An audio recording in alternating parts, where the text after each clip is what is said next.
செய்ய போகிறோம் அப்படின்னு பார்த்தீங்கன்னா, தூதுவளை இட்லி பொடி.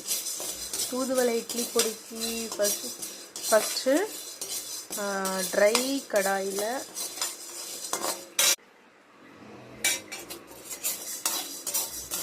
உளுந்தும் நல்லா வறுப்படணும்.